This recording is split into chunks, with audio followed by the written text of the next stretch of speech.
দেখেন, আমি শেখ হাসিনা অনেক সমালোচনা করি, সব নেতারা আমি সমালোচনা করি, কিন্তু শেখ হাসিনা যে গ্রেট কাজটি করেছিলেন প্যালেস্টাইনের ব্যাপারে সেটা আপনাদেরকে স্মরণ করে দিই। যার যা সঠিক তার সেই সঠিক কাজের প্রশংসা করবেন, রিগার্ডলেস আপনার পার্সোনাল আন্ডারস্ট্যান্ডিং। তারেক রহমান গতকাল ভুলভাল ইংরেজিতে প্যালেস্টাইনের ব্যাপারে কথা বলেছে।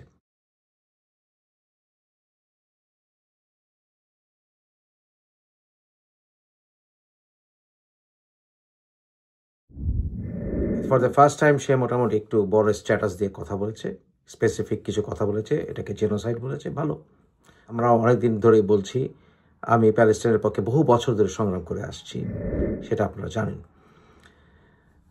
কিন্তু তারেককে প্রশ্ন, ভুলভাল ইংরেজি লেখাটাকে কাউকে একটু দেখালে হয় না? চামচার তার অভাব নাই। নেভারদিলেস তারেক যে কথাগুলো বলেছে, জেনোসাইড, ওয়ার্ল্ড লিডাররা যেন এটাকে অ্যাটেনশন দেয় ইত্যাদি, এটা অলমোস্ট কপি শেখ হাসিনা থেকে, almost copy.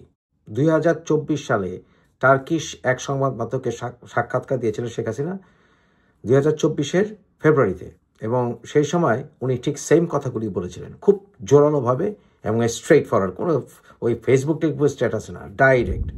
What is happening in Gaza, I feel it's a genocide, so we never support it. The Gaza people, Palestinian people, they have the right to live. It's a very sad thing. So world should help them and stop this invasion and war. And already Bangladesh, we send some assistance to them, and I call upon people in the world to support and help the suffering children, women, and the people of Palestinian. That this operation, we never support. Palestinian people should have the right to have their own state, and that's clear. There was a two-state theory in 1967 UNO resolution. It should be implemented. ওনার আগে হাতে গোনা মাত্র কয়েকজন এটাকে genocide বলেছিল। উদাহরণস্বরূপ ব্রাজিলের president, south আফ্রিকার president, কলম্বিয়ার প্রেসিডেন্ট, এই তিনজন ওয়ার্ল্ড লিডার, এবং এর স্বাভাবিক প্যালেস্টাইনের নেতা আব্বাস। এছাড়া কোনো গ্লোবাল লিডার এটাকে জেনোসাইড বলে নাই এর আগে। এখন সারা বিশ্বের অনেক নেতা এটাকে জেনোসাইড বলছে, আইসিজিতে আলোচনা হচ্ছে, কিন্তু শেখ হাসিনা এই বিষয়ে সবচাইতে আগে যারা হাতে গোনা কয়েকজন, মাত্র 3-4 জন লিডাররা কথা বলেছেন, তার ভিতরে শেখ হাসিনা একজন। তারেক কতটুক দেরি? 1.5 বছর লেট, 1.5 বছর লেট তারেক এই বিষয়ে কথা বলতে স্পষ্ট করে। তাও শেখ হাসিনা সে কথাগুলোকে সে কোট করেছে, সিম্পল। কেন সে এখন বলে, এতদিন বলে না কেন স্পষ্ট করে? দায় সারা গোছের একটা স্ট্যাটাস দিয়েছিল এর আগে, কিন্তু স্পষ্ট করে কেন বলেনি? কারণ হচ্ছে এতদিনে ওই কাতারে বম্বিং করেছে ইসরায়েল, এবং কাতারে যেহেতু বম্বিং করেছে তাই এতদিনে সে কথা বলার একটা সুযোগ পেয়েছে।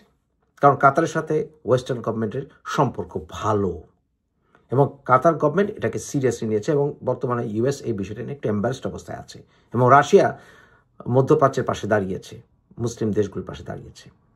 এই সুযোগে সে এখন এই দায় ছাড়া গোছে এই কথাগুলো বলেছে। That's what it is.